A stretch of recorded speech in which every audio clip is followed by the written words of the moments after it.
Hello everyone, আসসালামু আলাইকুম। আশা করি সবাই ভালো আছেন।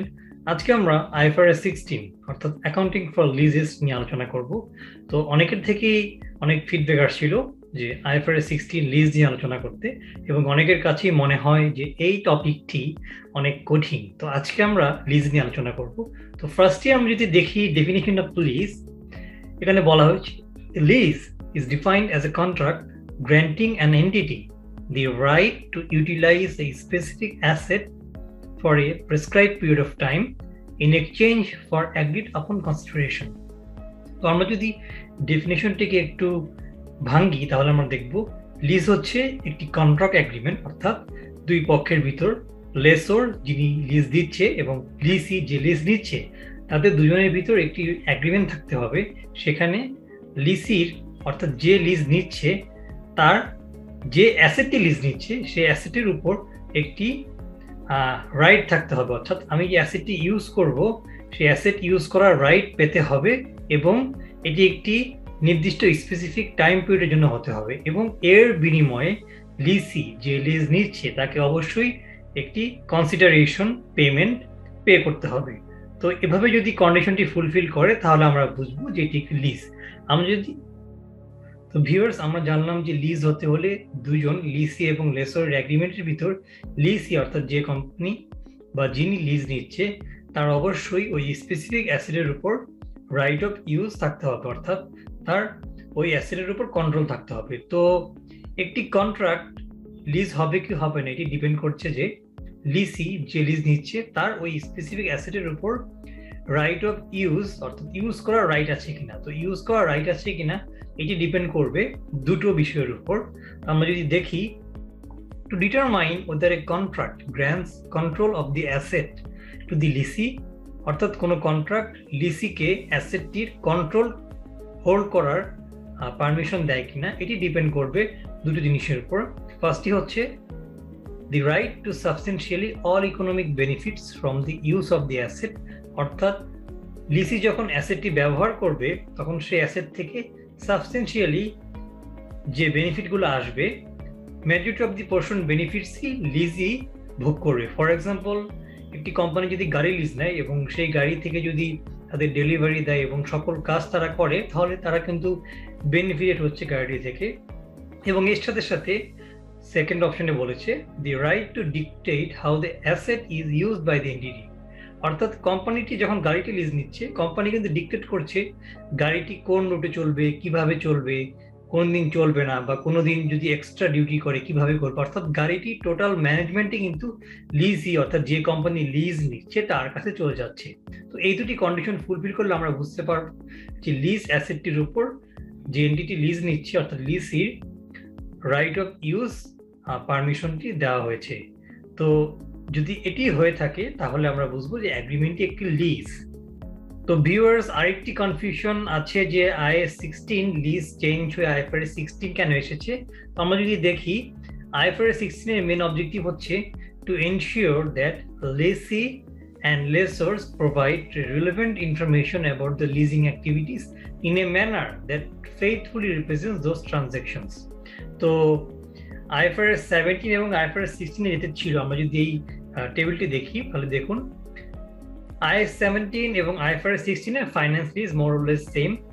এখানে আপনি লেসর যখন একটি অ্যাসেট লিজ নেয় সেটি তার ব্যালেন্স শিট অ্যাসেট হিসেবে দেখাবে এবং সাথে সাথে লায়াবিলিটিস হিসেবেও দেখাবে এবং ডেপ্রিসিয়েশন চার্জ করবে, সেটি অপারেটিং এক্সপেন্সে যাবে, এবং সেই সাথে সাথে লিজের যে ইন্টারেস্ট সেটিও ইন্টারেস্ট এক্সপেন্স হিসেবে কাউন্ট হবে। কিন্তু প্রবলেম হচ্ছে অপারেটিং লিজে IAS 17 off balance sheet activity ছিল, অর্থাৎ অপারেটিং লিজ যদি কোম্পানি দেখাতো সেক্ষেত্রে তাদের অ্যাসেটটি কোম্পানি তখন তাদের ফাইন্যান্সিয়াল স্টেটমেন্টে ব্যালেন্স শিটে দেখাতো না, এটিকে ইনকাম স্টেটমেন্টে অপারেটিং এক্সপেন্স হিসেবে দেখিয়ে দিত। কিন্তু IFRS 16 এসে এটিকে আর দেখানো যাবে না।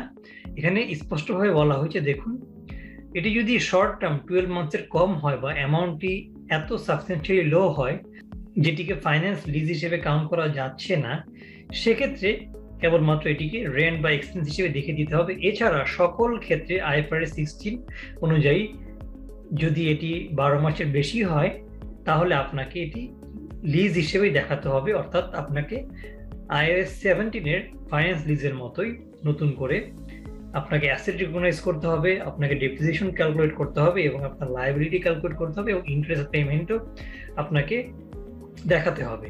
তো আমরা এখন লিজের একটি এক্সাম্পল দেখব, তাহলে আমরা বুঝে যাব।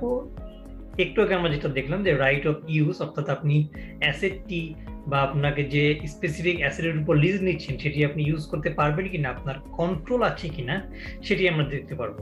তাহলে চলুন আমরা এক্সাম্পলটি দেখে আসি। দেখুন, এটি হচ্ছে একটি বেকারি শপ। ফর এক্সাম্পল অনেকে টঙের দোকানে বা ভাসমান যে দোকানগুলো আছে সেগুলো। আর এটি হচ্ছে একটি এয়ারপোর্ট।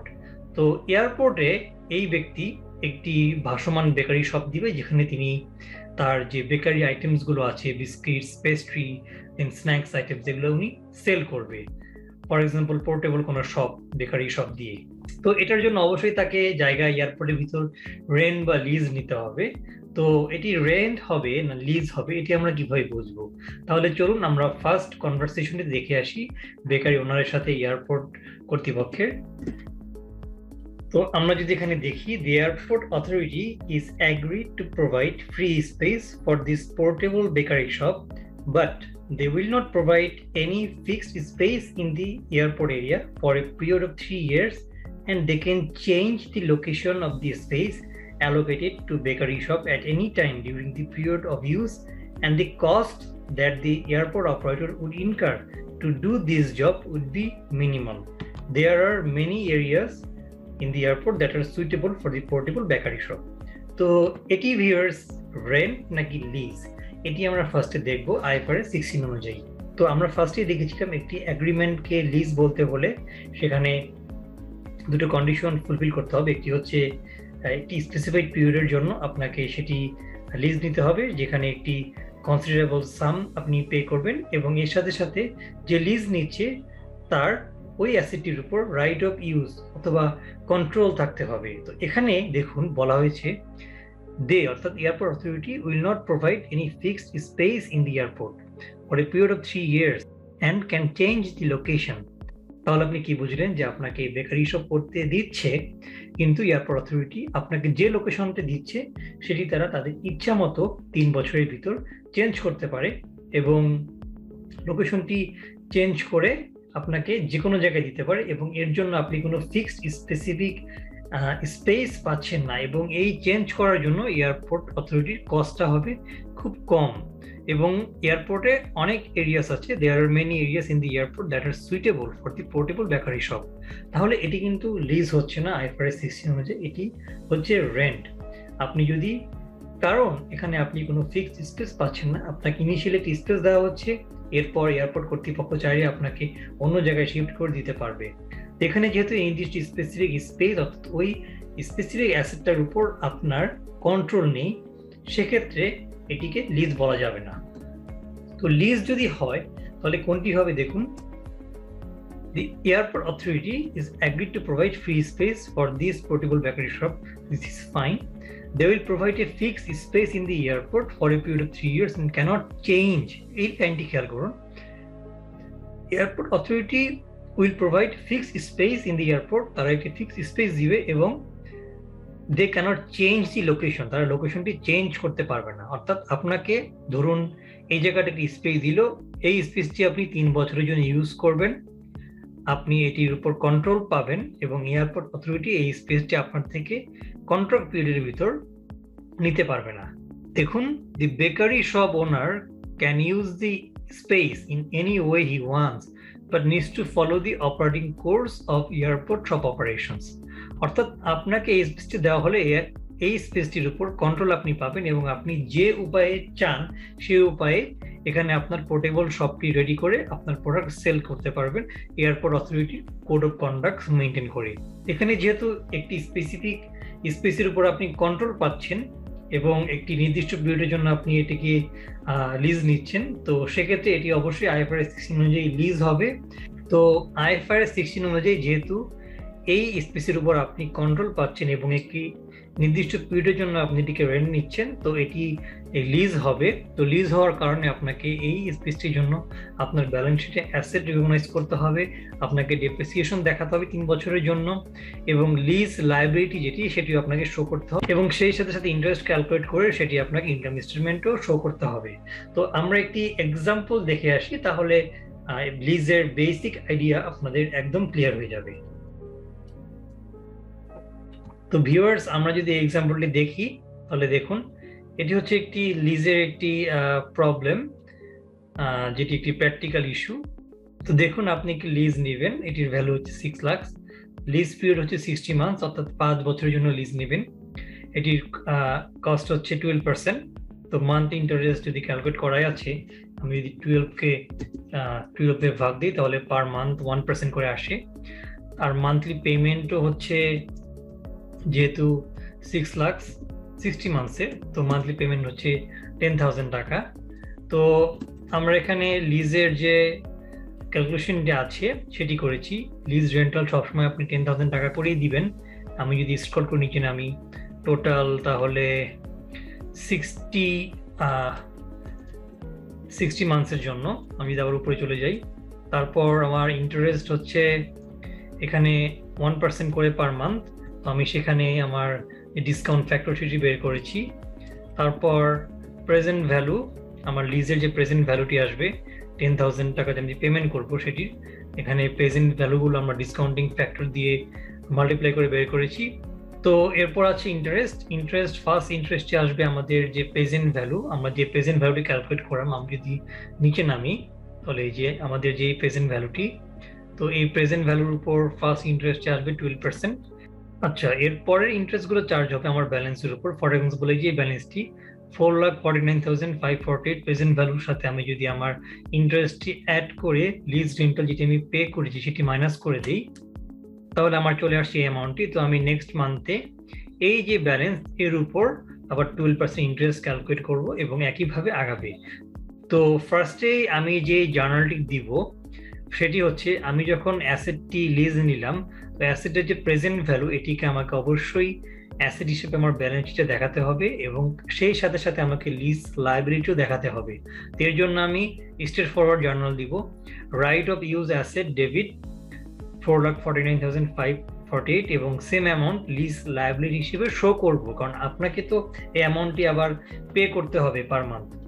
তো যেহেতু আমি এটিকে অ্যাসেট হিসেবে রিকগনাইজ করেছি, এর জন্য আমাকে ডেপ্রিসিয়েশন ক্যালকুলেট করতে হবে।